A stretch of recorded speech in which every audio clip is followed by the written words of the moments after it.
안녕하십니까. 유니스티 유여림 채널입니다. 반갑습니다. 오늘은 환자혁명 38번째 암에 관한 내용입니다. 암에 대한 올바른 정보와 암이 진단됐을 때 접근법에 관한 내용입니다. 시작하겠습니다. 암은 사형 선고가 아니라 모험의 경고 신호입니다. 암을 진단받았을 때 환자가 취해야 될 올바른 행동은 무엇일까요? 전적으로 의료진을 믿고 병원 치료를 해야 되는 게 맞는 걸까요? 의사 조한경 닥터는 감히 이것은 아니라고 말을 합니다. 왜냐하면 나의 문제를 남에게 떠맡기는 태도이기 때문입니다. 전문가에게 맡긴다는 게 뭐가 잘못됐냐라고 말을 할 수 있지만 그것이 최선이 아니고, 그리고 또 세상이 좀 더 완벽한 세상일 때는 이런 방법이 가능하고 최선일지 모르지만 현재로서는 무조건 오케이 하는 것이 옳다고 보지 못합니다. 암 치료에 접근하는 방법은 나라마다 다릅니다. 미국과 독일이 다르고 한국과 일본이 다릅니다. 국가마다 다르고 의사마다 다른데 어느 나라 어떤 의사에게 전적으로 나의 몸을 맡긴단 말입니까? 결국 최종적인 치료 선택의 부담은 환자에게 본인에게 있을 수밖에 없습니다. 암치료 병원을 고르거나 어떤 성형수술을 고를 때와 별반 차이가 없다는 것입니다. 자동차를 새로 사거나 스마트폰을 장만할 때도 시간 들여서 정보를 수집합니다. 하물며 암 치료를 선택할 때 그냥 정보 없이 그냥 그렇게 하라는 것은 아닙니다. 암 치료를 결정할 때 좀 더 신중하고 심사숙고하는 그러한 방법이 필요합니다. 온전한 과학이 제시하는 절대 좋은 방법이 존재하지 않는다면 그렇습니다. 현실이 그렇습니다. 게다가 자본주의 이윤이라고 하는 개념이 섞여 있을 때는 정보는 좀 더 혼탁해지고 환자들의 입장에서는 혼란이 가중됩니다. 불신을 조장하려고 하는 것은 절대 아닙니다. 이 소중한 메시지를 잘못 이해해서 병원을 멀리하라고 이해해서는 안 됩니다. 환자에게 필요한 거는 보다 많은 정보와 치우치지 않은 공정한 정보, 다양한 치료 옵션에 대한 정보, 이런 것이 필요하다는 것입니다. 불행히도 이 모두 다 환자가 쉽게 허락되지 않는 것 뿐입니다. 이렇게 쉽게 정보를 볼 수 없다는 뜻입니다. 일반 인식과 달리 대부분의 경우 암이 처음 발견됐을 때는 응급 상황이 아닌 경우가 많습니다. 따라서 전적으로 의료진 전문가에게 모두 내맡길 단계가 아니라는 것입니다. 총각을 다투는 응급 상황에서는 의사의 순간적인 판단력 또 경험력에 의존해야 하지만 암은 그런 상황이 아닙니다. 오히려 암은 만성질환이고 대사질환입니다. 자꾸 죽음으로 연관되어서 불안하고 다급할 수 있는 심리 상태는 있지만 반드시 응급 상황이 아니라는 것입니다. 그러니 환자 스스로 시간을 두고 관심을 갖고 정보를 찾고 연구를 해야 좋은 결과를 얻을 수 있다는 것입니다. 이는 너무나도 당연하지만 현실은 그렇지 못할 때가 많습니다.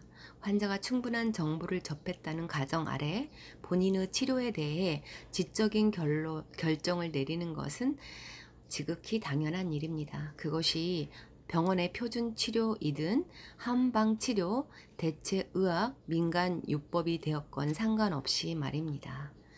왜냐하면 누구에게나 똑같이 효과가 나는 암 치료법은 없기 때문입니다.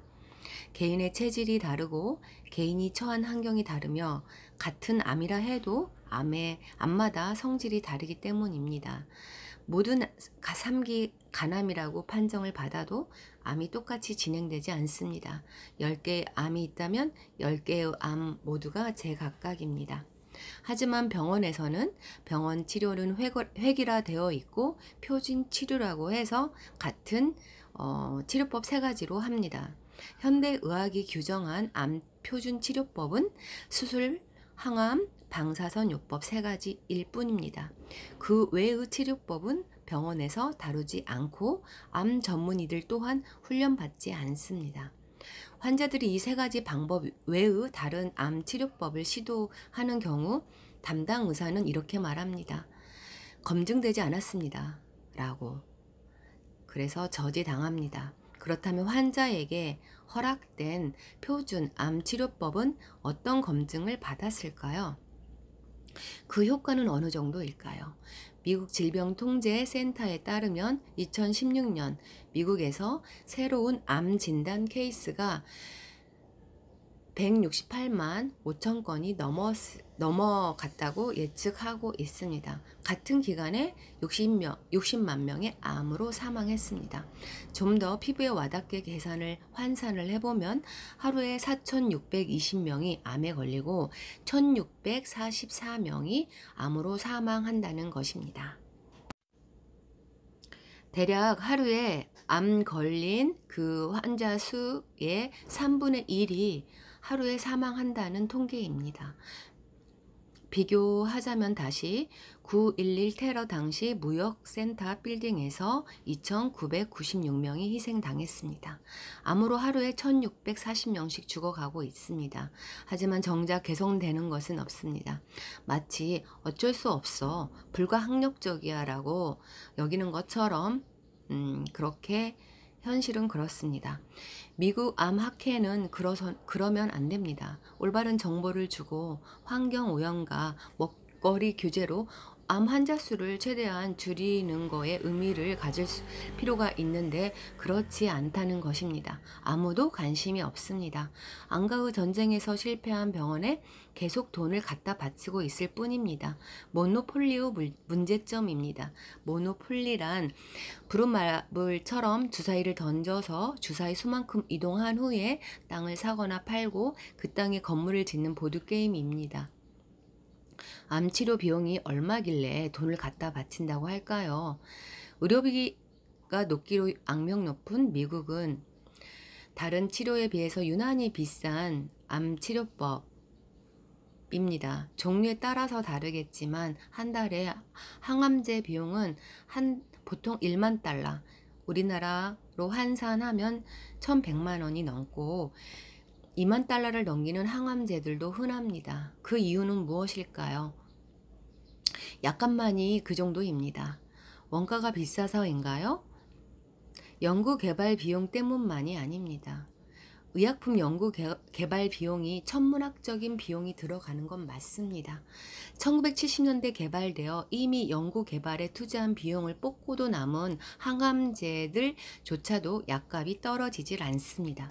오히려 물가 상승률을 상회하는 수준으로 더 항암제 값은 오르면 올랐지 떨어지지 않습니다.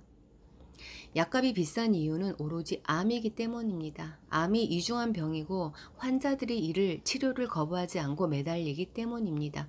수요와 공급의 법칙이 적용되는 것이지요. 약값이 비싸게 형성되는 유일한 이유입니다. 제약회사는 자선단체가 아니기 때문이지요. 미국 ABC 방송 시사 프로그램에 따르면 2016년 미국 암 산업 매출 규모는 1,600억 달러를 넘어설 전망입니다. 하루에 4억 4천만 달러, 1시간에 1,800만 달러에 달하는 금액입니다. 이상 오늘은 암에 필요한 대처와 정보를 가지고 암 치료 접근을 환자 스스로 올바로 판단하자는 그런 내용으로 다루었습니다. 이상 들어주셔서 감사합니다. 건승하세요.